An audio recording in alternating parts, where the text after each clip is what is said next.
नमस्कार दोस्तों, मैं doctor Komal Bahl. Welcome to my YouTube channel Shri Ayurveda. इस एपिसोड में हम लोग पढ़ेंगे अष्टांग हृदय सूत्र स्थान 15, जिसमें आचार्य वाग्भट ने गण बताए हुए हैं। तो शोधन आदि गण संग्रह अध्याय का नाम है। सबसे पहले मैं हमेशा कहती हूँ कि आपको कौन से अध्याय का क्या नाम है ये पता होना चाहिए। तो सूत्र स्थान 15 शोधन आदि गण संग्रह अध्याय।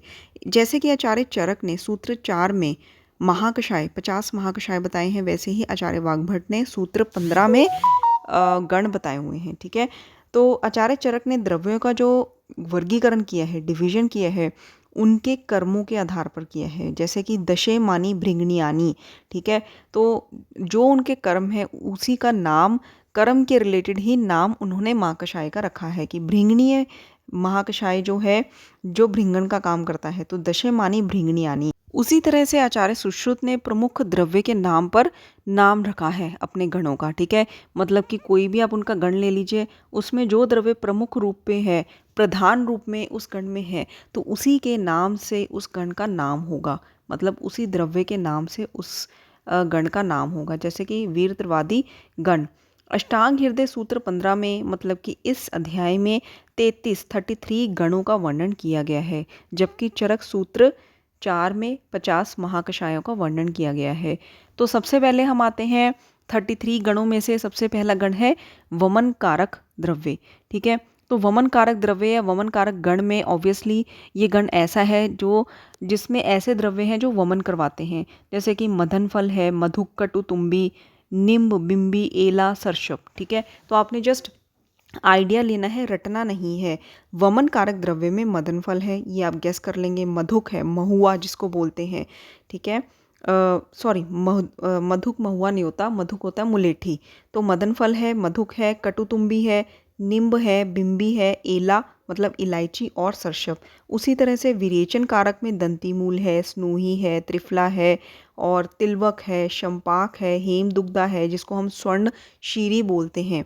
हेमदुग्धा जिसका स्वर्ण के समान दुग्ध होता है, तो हेमदुग्धा है।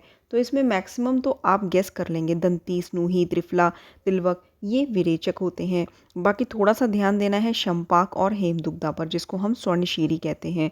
उसी तरह से निरूहन में जो निरूवस्ती में द्रव्य काम आते हैं, तो 10 मूल के जितने भी द्रव्य होते हैं, 10 मूल है मदन, कुष्ठ, कृत, वेधन, निशोथ।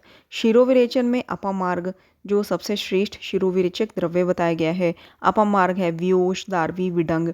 तो एक एक रीडिंग जो है आपने देनी है और कई बार देनी है, ताकि आपको दिमाग में कंसेप्ट बैठ जाए कि अगर ये क्वेश्चन आया था तो मैंने वो पढ़ा हुआ है। तो ऐसे केसेस में क्या होता है, रटना तो होता नहीं आपने, लेकिन बार बार पढ़ने से क्या होता है कि आप 90% आपका गैस जो है वो बिल्कुल ठीक जाता है। ठीक है, तो ऐसे केसेस में जो द्रव्य हैं, अब सारे द्रव्य तो हम याद नहीं कर सकते, लेकिन जितने हैं इम्पॉर्टेंट मैंने जो लिखे हैं उसको बार बार रीडिंग कीजिए। बार बार रीडिंग से आपका क्वेश्चन सही होने के 90 to 95% चांसेस बन जाते हैं। वात शामक जो है द्रव्य, इसमें भी दशमूल आता है, और दशमूल हमने निरूहण द्रव्य में भी पढ़ा है। फिर इसके बाद वीर तरु, बलाद्वय। ठीक है, तो ये वात शामक में आते हैं। इसके बाद है पित्त शामक। अगर आपने सीक्वेंस नोट करी होगी तो हमने सबसे पहले वमन और विरेचन वाले द्रव्य पढ़े, फिर निरूहन वाले, शिरोविरेचन वाले। अब वात शामक के बाद हम पढ़ रहे हैं पित्त शामक, मतलब दोषों से रिलेटेड।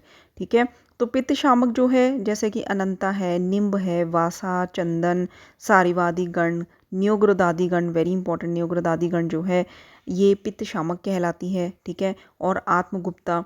तो दूर्वा, अनंता, न्योग्रोदादिगण, सारिवादिगण ये पित्त शामक होते हैं। कफनाशक में आपका आर्गवदादिगण आ जाता है, अर्क आदिगण है, मुश्क आदिगण है। ये गण बताए गए हैं जो कि दोषों को, इन दोषों को शमन करते हैं। सुरसा आदिगण, मुस्ता आदिगण, वत्सक आदिगण। ठीक है, आरगवद आदिगण, अर्क आदिगण, मुश्क आदिगण। तो ये सारे एक जगह गण सारे लिख दिए गए हैं जो कि कफ दोष पर काम करते हैं।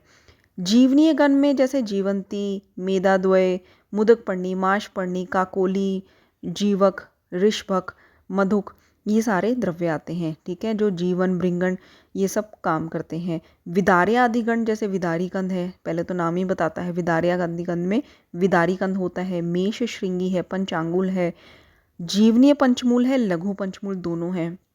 सारीवादी गण, सारीवादी गण ये पित्त का शमन करता है। जैसे कि हमने पित्त शामक द्रव्यों में भी पढ़ा था, मतलब पित्त शामक करने वाले, पित्त का शमन करने वाले गणों में भी पढ़ा था कि सारीवादी गण होता है।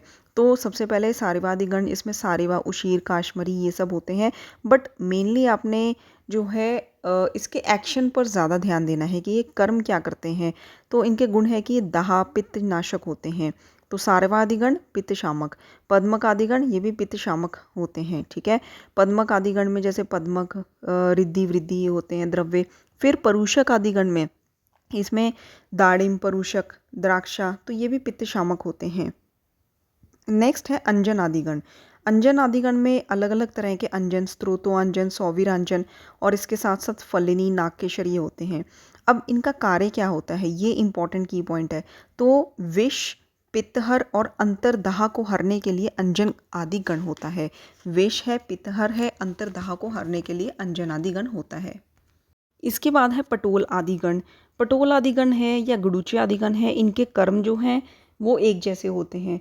वैसे मैं आपको थोड़ा सा आइडिया दे देती हूँ कि पटोल आदिगण में द्रव्य कौन से होते हैं। जैसे कि नाम बताता है पहला है पटोल, फिर कटु, रोहिणी, गुडुची, चंदन। गुडुची आदि में भी गुडुची, पद्मक, निम्ब, रक्त, चंदन। तो मेनली इनका कार्य क्या होता है, इनका कार्य होता है कफ और पित्त रोगों को हरना, विष को, ज्वर को, कुष्ठ को हरना। ठीक है, कफ, पित्त रोग, विष, ज्वर, कुष्ठ।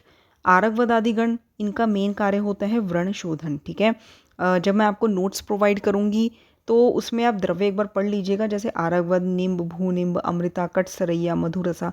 तो मेनली आपने याद क्या रखना है, एक बार रीडिंग के लिए द्रव्य ज़रूर रीड कर लीजिएगा एक दो बार, लेकिन मेनली है कि व्रण शोधन के लिए, ठीक है, वूंड की क्लीनिंग के लिए आरगवद आदि गण होता है। इसके बाद है कि जो असन असन आदि गण है, असन आदि गण जो है इसमें अर्जुन होता है। ठीक है, असन का मतलब विजयसार है इसमें। फिर श्वेत, वाहक, खदिर, चंदन, द्वे, दारू, हरिद्रा। तो असन आदि गण जो है मेनली आपने याद रखना है, क्योंकि इसमें विजयसार होता है। तो आप ये याद रखिएगा कि ये प्रमेह में यानी कि डायबिटीज़ में काम आता है। इसके रिलेटेड कि आपको ये कंसेप्ट याद हो तो मैं एक प्रैक्टिकल एग्जाम्पल देती हूँ कि जो विजयसार होता है, विजयसार एक लक्कड़ होती है। ठीक है, तो उसमें क्या होता है कि आजकल क्या है कि आप देखेंगे अमेज़ॉन पे ऑनलाइन जितने शॉपिंग ऐप्स हैं, ठीक है, उसमें विजयसार का टम्बलर मिलता है, मतलब वुडन टम्बलर मिलता है विजयसार की वुड का। तो उसमें आप अगर वो जो वुड होती है उसका एक पीस अगर आप पानी में रात को भिगो देते हैं और सुबह वो पानी पी लेते हैं तो ब्लड शुगर लेवल्स जो है कंट्रोल हो जाते हैं। इसीलिए बिजनेस पॉइंट ऑफ व्यू से आजकल विजयसार की वुड के टम्बलर जो है वो बना दिए गए हैं, उनकी मैन्युफैक्चरिंग हो रही है। इवन बहुत सारे आयुर्वेदिक हॉस्पिटल्स में विजयसार के टम्बलर जो हैं वो दिए जाते हैं, ताकि पेशेंट उनमें पानी रात को रख के उस टम्बलर में जो है पानी रात को ओवरनाइट रख के और सुबह उससे पी ले। ठीक है, तो विजयसार जो है डायबिटीज़ के लिए, कोलेस्ट्रॉल के लिए बहुत अच्छा माना गया है। ठीक है, तो इसीलिए ये प्रमेह में, मेद में और असनादिगण श्वित्र में, कुष्ठ में, इन सबको हरने वाला होता है। ठीक है, असन आदिगण, असन का मतलब होता है विजयसार। तो विजयसार से आप डायबिटीज़ यानी कि प्रमेह और मेद को याद रखेंगे। डिसलिपिडीमिया जिसे हम कहते हैं, कोलेस्ट्रॉल, हाई कोलेस्ट्रॉल लेवल, मेद, फैटी टिश्यूज़ जिसमें आप ओबेसिटी भी ले सकते हैं, एंड इसके साथ साथ श्वित्र, कुष्ठ को भी याद रखेंगे। वरुण आदिगण जो है ये कफ में, मेद में, विदृधि में, उरु स्तंभ में काम आता है। मेनली आपने दो चीज़ें की पॉइंट्स यहाँ पे याद रखने हैं, कफ, मेद एंड विदृधि। ऊषक आदिगण जो है ये मूत्रकृच्छ में और अश्मरी में काम आता है, मूत्रकृच्छ और अश्मरी। वीर्तवादी गण जो है ये मूत्रकृच्छ, अश्मरी, मूत्राघात, मूत्रकृच्छ, अश्मरी, शर्करा, ठीक है, और वातज रोगों में काम आता है। मेनली यूरिनरी जो प्रॉब्लम्स होती हैं, मूत्रकृच्छ, मूत्राघात, इसके साथ साथ अश्मरी और शर्करा इसमें काम आता है। रौद्र आदिगण ये योनि दोष हर होता है, रौद्र आदिगण योनि दोष हर। नेक्स्ट है अर्क आदिगण। अर्क आदिगण कृमि में और दुष्ट व्रण नाशक होता है। ठीक है, जो इन्फेक्टेड वुंड्स होती हैं उनको ठीक करता है, दुष्ट व्रण नाशक और कृमि। सुरसा आदिगण ये हमने पढ़ा था कफ शामक होता है और व्रण का शोधन करने वाला होता है। इससे पहले हमने पढ़ा था आरगवद आदिगण व्रण का शोधन करने वाला होता है। आरगवद आदिगण, सुरसा आदिगण व्रण शोधक, रौद्रादिगण योनि दोषहर। मुष्क आदिगण, मुष्क मतलब कि जितने भी जैसे अर्श हैं और गुल्म है, ठीक है, और शुक्रगत रोग है, इनमें ये काम आता है। वत्सक आदि गण ये वात में, कफ में, मेद में, पीनस ज्वर और अर्श में। तो वात, कफ, मेद, पीनस इतना आप याद रखिए, वत्सक आदि गण। वचा आदि गण, वचा आदि गण है, ठीक है, और हरिद्रा आदि गण है। ये दोनों जो हैं आम अतिसार में, मेदो रोग में और वातज रोग में, आड़े वात जिसको हम वात रक्त बोलते हैं, गाउट बोलते हैं, स्तन्य दोष में, ये इनका बहुत अच्छा फंक्शन होता है, ठीक है। तो वचा आदिगण और हरिद्रा आदिगण दोनों आम अतिसार, स्तन्य दोष हर, मेदो रोग हर, आड़े वात, ठीक है।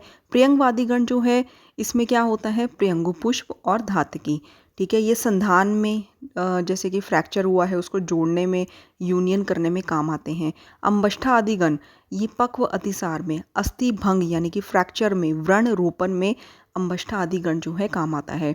मेनली क्वेश्चन पक्व अतिसार को लेकर पूछा जाता है कि पक्व अतिसार में कौन सा गण जो है काम आता है, तो वो है अंबष्ठा आदि गण। मुस्त आदि गण ये है योनि, स्तन्य, दोषहर, ठीक है, मल पाचन कर, ठीक है, जिसमें मुस्ता वगैरह होते हैं तो मल का पाचन करते हैं। योनि और स्तन्य दोषहर होते हैं। नियोग्रोदादिगण जो कि पित्त शावक में भी हमने पढ़ा था, ये व्रण का शोधन करता है, भग्न का संधान करता है योनि रोगों में, ठीक है, ये बहुत अच्छा काम आता है। नियोग्रोदादिगण योनि रोगों में काम आता है, भग्न का संधान करता है, व्रण का शोधन करता है। एला आदिगण ये जैसे कि जितने भी स्किन प्रॉब्लम्स होते हैं, कॉम्प्लेक्शन को ग्लोइंग कॉम्प्लेक्शन अगर हमें चाहिए, व्रण का प्रसादन करना है तो एला आदिगण। फिर कंडू में, पीटिका में, कोठ नाशक में, वात, कफ और विष में एला आदिगण बहुत अच्छा काम करता है। एंड लास्ट 33 जो गण है श्यामादिगण, इसका जो कार्य है वो है गुल्म, विष, अरुचि, कफ रोग, हृदय रोग, मूत्र कृच्छर, ठीक है। 3-4 थोड़ा सा ध्यान रखिए इसके फंक्शंस। जैसे गुल्म में श्यामादिगण, हमने मुश्क आदिगण भी गुल्म में पढ़ा था। और फिर विष रोग में, अरुचि में, और हमने वैसे विष रोग में कौन सा गण पढ़ा था, कोई बता सकता है? आप कमेंट बॉक्स में कमेंट कर सकते हैं कि हमने विष रोग में कौन सा गण पढ़ा था, ठीक है, बताइए हमें, ताकि मुझे भी पता चले कि आप कितने ध्यान से लेक्चर सुन रहे हैं। गुल्म, विष, अरुचि, कफ रोग, हृदय रोग और मूत्र कृच्छर, ठीक है, ये श्यामादि गण के फंक्शंस हैं। तो दोस्तों ये जो गण है इसको 3-4 बार पढ़िए और फिर बार बार रिवीजन कीजिए, ठीक है। और आपको जब भूलता है वो एक अलग पेपर पर लिख के रख लीजिए, उसको अपनी सामने वाली वॉल पे या साइड वाली कबर्ड पे, जहाँ पे आपको इजीली विजिबल हो, वहाँ पे उसको पेस्ट कर दीजिए, ताकि दिन रात जो पॉइंट्स भूलते हैं वो आपको जो है याद आते रहें बार बार पढ़ने से। एंड लेक्चर को लास्ट तक देखने के लिए थैंक यू सो मच। इससे खुशी मिलती है कि आप सिंसियरली पढ़ रहे हैं, तभी आपने लेक्चर को लास्ट तक देखा। तो अभी से ही पढ़िए, रिवीजन कीजिए। एंड अगर आपको टाइम टेबल कैसे बनाना है, कैसे पढ़ना है, वो नहीं पता चल रहा है, तो मैंने most easiest and most effective time table जो है अपने एक वीडियो लेक्चर में दिया है, जिसका लिंक आपको डिस्क्रिप्शन बॉक्स में मिल जाएगा। धन्यवाद।